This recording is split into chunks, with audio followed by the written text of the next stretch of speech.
Hey good people, and welcome back to the channel. In a few moments, I'll be giving my thoughts and feelings on episode 3 of Married at First Sight Nashville. And throughout this video, I'll be giving you all a brief episode breakdown and an overall rating for the episode during the first part of the review.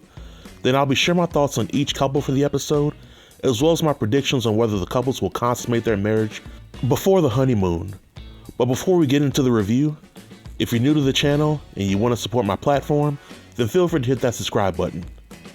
But without any further delay, let's jump right in. Over the course of episode 3, we get to see the remaining couples get married, and we get to see their picture sessions, wedding reception, and we get to see them meet each other's families. This episode primarily follows Airris and Jasmine, as well as Mack and Domynique. The other couples get their time to shine, but by the end of the episode, we get to see one of the couples kick things off and work towards taking things to the next level.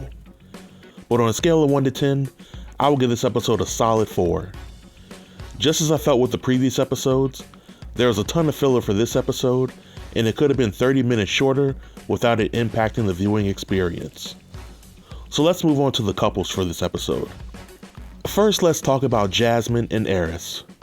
When I first saw Airris' outspoken cousin try to talk him out of being on the show, I thought she was just being a hater. But the more that she and Airris started talking, the more and more I'm seeing that she's just looking out for him. Unfortunately, Airris is fully dedicated to the process, and his cousin did the second best thing that she could do, which was support Airris along in the journey and challenge him to do right by Jasmine. When we get to the wedding, Airris is playing it cool, and as he's watching Jasmine walk down the aisle, you can see that Airris was imagining her theme music as she walked. Because when she stopped walking, Brother Airris was the only one clapping, like he just heard and saw the gospel. I think it's safe to say that Airris found Jasmine very physically attractive. However, it was pretty messed up for the cameraman to keep zooming into Jasmine's mouth, and I don't mean no harm, but Jesus be a dentist. Now, what I liked about this wedding was that it was very lighthearted, and it was nice to see Airris show his funny side when he was reading the vows. We then get to the end of the wedding, and I was very relieved that Jasmine allowed Airris to kiss her. Thus far, Kirsten is the only woman that refused to let her husband kiss her at the wedding, and it sucks to be remembered on a show like this for such foolishness.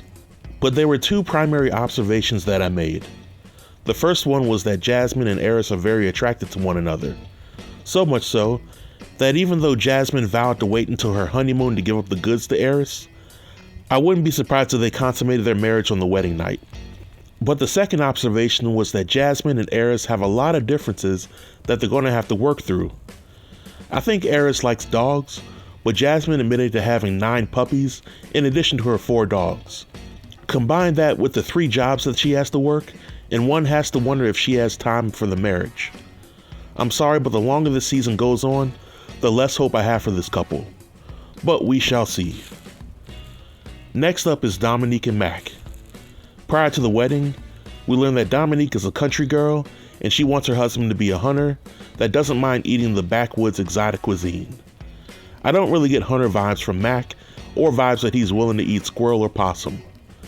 But the wedding kicks off and it seems like there's a mutual physical attraction between Domynique and Mack.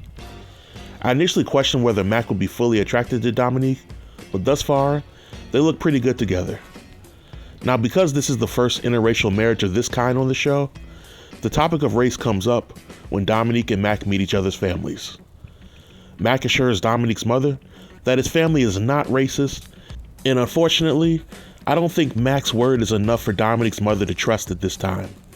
Domynique's mother also, in a roundabout way, compares Mack to Jeffrey Dahmer and other serial killers who may have come off as nice to others. I think that the mother's hesitations and reservations are silly at best, because she was the one who signed her 25-year-old daughter up to be married to a stranger.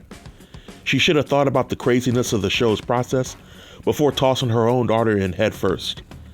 But even with there being mutual attraction between the two of them, I think it's too early to tell how far they're going to make it into the process. I have doubts that they will consummate their marriage before the end of the honeymoon. We then got to talk about Kirsten and Shaq. First, I want to say how much I admired the two of them during their dinner scene. The servers at the reception laid a plate of tomatoes and cheese in front of them, and they both started roasting the food at the reception. Now that's something that I would typically do if I'm at a fancy venue and the food looks and tastes like trash. But as I'm seeing Kirsten and Shaq at this reception, I couldn't help but envision them as an amazing pair of platonic friends. Kirsten isn't giving Shaq any excusing signals, which makes me feel sorry for Shaq, but I also have to acknowledge that if Kirsten isn't attracted to him, then that is within her right. There were several memorable moments with this couple, such as Kirsten's sisters grilling Shaq so hard that he was sweating like a preacher at a strip club. There was also a scene of Shaq giving Kirsten a lap dance, which was the complete opposite from the lap dance that Olajuwon gave Katina a few seasons back.